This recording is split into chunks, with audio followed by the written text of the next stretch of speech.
dan pendukung kita sebelumnya juga cukup antusias untuk menginginkan kita menjadi bupati, Ustaz. Betul. Nah, tetapi kalau misalnya restu dari keluarga, dari orang tua gimana, Ustaz? Karena kan Ah, ini udah menjadi dewan nih, ah, provinsi lagi kan. iya iya. Nah, kemudian sementara di 2016 kita pernah mencalonkan diri tetapi belum diizinkan. Iya. Artinya ada beberapa pertimbangan, takut mungkinkah di 2021 kejadian terulang lagi. Tapi Iya. pendapat keluarga seperti apa nih, Ustaz? Alhamdulillah mereka sangat support sekali gitu kan. Karena mereka sangat optimis gitu. Iya. Artinya optimis memenangkan pilkada ini. Karena gini, bedanya gini. Dulu waktu itu saya hanya punya waktu kurang lebih 3,5 bulan dengan capaian pemilih saya yang cukup besar juga, dan saya termasuk nomor 2 waktu itu dari 3 kontestan. Nah itu sebenarnya modal sosial saya, modal yang meyakinkan saya untuk tahun ini, dan meyakinkan seluruh keluarga kami untuk memang ini sepertinya kita bisa menang gitu, Iya. dengan suasana seperti ini gitu kan. Nah apalagi yang bertarung ini tidak ada incumbent kan, Iya, betul. sama-sama orang baru ya. Nah cuma diuntungkan saya adalah pernah dulu mencalonkan sebagai bupati. Iya. Artinya masyarakat sudah 2015 sudah kenal Sudah dengan kenal, saya betul. kan. Nah sampai juga 2020 oleh kata itu kami menganggap bahwa saya lebih dulu berkampanye di masyarakat gitu. Hingga banyak masyarakat yang sudah kenal dengan kami. Nah oleh karena itulah ketika saya sampai ke kampung-kampung, mereka sudah kenal nama tapi orangnya tidak tahu. Iya. Ya kan, ini Pak Anwar ada. Saya Pak Anwar kenal katanya, Iya. tapi orangnya tidak kenal ya. Betul. Itu kan. Nah inilah yang membuat kami dan keluarga memiliki keyakinan untuk melepaskan jabatan legislatif yang harus saya berhenti kan, Iya. untuk bertarung di pemilihan bupati.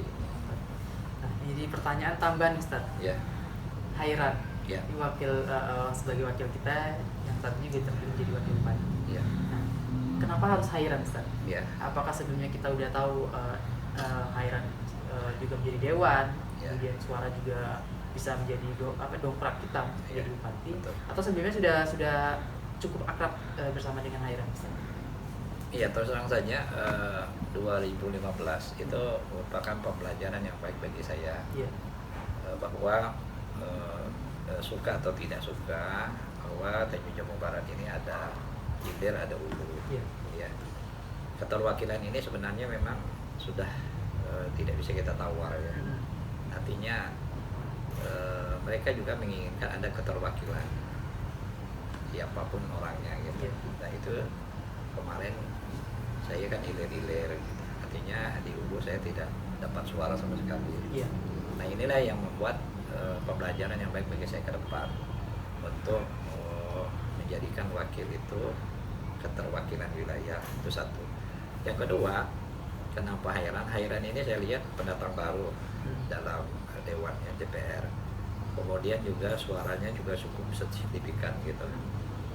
Nah ini menjadi daya tarik kita kan. Artinya kehadiran si Hairan ini bisa dapat mendulang suara yang lebih banyak bagi saya gitu. Iya. Artinya keterwakilan hulu cukup oleh Pak Hairan, dan posisi Pak Hairan itu di tengah ya. Iya. Muara Papaling dengan Batang Asam ya, kemudian Muara Paling dengan tebing tinggi. Posisi juga di tengah dan itu sangat strategis gitu untuk menjangkau wilayah-wilayah yang untuk mendulang suara. Oleh karena itulah kita memilih Pak Hairan untuk mewakili kita sebagai wakil bupati. Nah, kalau untuk perbincangan selanjutnya kan Ustaz tentu ada visi misi yang ingin dicapai ketika menjadi bupati. Ya. Sementara si Hairan tentu juga ada visi misinya ketika nanti menjadi wakil bupati. Nah, untuk menyamakan visi misi seperti apa nih, Ustaz? Alhamdulillah kita punya chemistry gitu, artinya nyambung gitu ya. Artinya kita sudah ingin, tidak lagi ingin ada mitos ketika orang hilir yang jadi bupati, yang dibangun hilir, Ya. gitu kan. Ketika orang hulu yang jadi bupati, orang yang hulu yang dibangun. Nah, kita sudah punya chemistry dan kita punya komitmen Pak Hairan ya prioritas memikirkan dan membangun di hulu. ya saya prioritas untuk membangun wilayah. Artinya jangan sampai ada kecemburuan gitu, lebih banyak di hilir daripada di hulu. Iya. Nah, kita itu yang ingin kita hilangkan.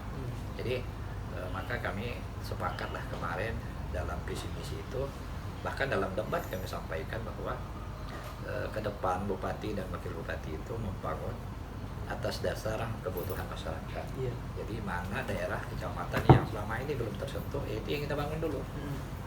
Ya, bukan berdasarkan kepentingan bupati dan wakil bupati. Nah, inilah yang membuat kami menjadi sepakat gitu, menemukan chemistry-nya untuk sama-sama lah menjalin bupati dan wakil bupati Dan membawa keberkahan. Alhamdulillah. Ya, Iya. berkah ini jadi simbol yang luar biasa, karena di Tanjung Barat ini kan umumnya adalah masyarakat agamis. Jadi istilah ini merupakan daya tarik sebenarnya. Iya. Ya, ketika orang nyebut berkah, orang sudah ingat Iya. kan. Jumat barokah misalnya Ada Ustaz, ya. berkah kan. Nah, berkah itu kan tambah kebaikan gitu. Artinya dengan memilih Pak Anwar dan Pak Heran, kita dapat berkah kan. Iya. Nah, tapi Ustaz, kalau misalnya kita bicara, tentu kan di 2016 kan kita sempat gagal Ustaz. Tuh. Di 2021 kita maju dan terpilih. Ya. Kunci kesuksesan di 2021-nya apa Ustaz? Kalau bisa diceritakan Ustaz. Ya, ini saya kira pertama, sejak saya kalah itu, saya tidak pernah meninggalkan Golkar. Artinya, hampir setiap kegiatan di desa, di pare-pare, di kampung, saya selalu hadir. Ya. Nah, inilah yang membuat masyarakat itu punya punya rasa kepemilikan gitu. Kan yang sudah biasanya kan kalau orang kalah, orang akan meninggalkan Iya, kampung itu kan. betul. Orang akan pergi dari kampung itu. Nah, saya tidak. Bahkan ketika kalah 3 hari, saya khutbah di Sungai Sari, kemudian pada musim Mi'raj saya ceramah di kampung-kampung, maulid juga, yang membuat masyarakat itu tidak lupa Iya. dengan saya tuh.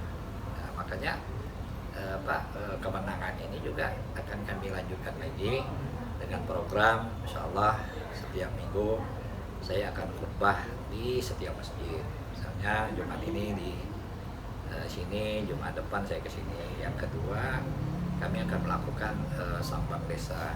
Jadi satu malam insya Allah saya akan bermalam di satu desa setiap bulan desa ini. Nah, mudah nanti kawan-kawan Tribun bisa ikut. Siap. Kalau diajak tentu mau Insya Allah nanti kita setiap bulan kita misalnya kita ke desa ini, desa A, bulan depan nanti desa B, terus insya Allah kita akan kita lakukan setiap bulan supaya jangan terkesan masyarakat biasanya kan kalau pemilu kada ini sebelum jadi ingat kan, Ya, betul. kapan sudah jadi dan ingat lagi. Nah, makanya saya setiap ada pengantin, kemudian tasmiyah, saya selalu hadir insya Allah. Kalau saya sehat seperti tadi, ya saya terus menghadiri undangan supaya kedekatan saya dengan masyarakat itu terus terjalin insya Allah. Karena memang untuk Tribuners untuk ketemu sama Ustadz sebenarnya udah direncanakan 1 bulan yang lalu Ustadz. Iya, betul. Memang jadwal Ustadz cukup Karena padat. betul itu pertama jadwal itu, kemudian yang kedua karena berganti-ganti jadwal pelantikan, kemudian dan yang membuat kita susah ketemu sekarang ini karena euforia masyarakat yang merayakan kemenangan gitu. Iya. Mereka kayak malam Jumat tadi mereka potong kambing gitu. Di kampung ini mau potong sapi. Nah, inilah yang membuat kita agak payah. Iya, betul. Gitu ya. Ya di samping kopi kan. Ya, betul. Sampai kopi saya. Dan ini kalau pertanyaan masyarakat, Ya. kan kalau sempat nanya sama Ustadz 100 hari ke depan apa yang akan dilakukan, tapi Ustadz bilang kan tidak 100 hari, Nah, tetapi betul. 99 hari. Betul. Nah, ini apa yang akan kita lakukan Ustadz?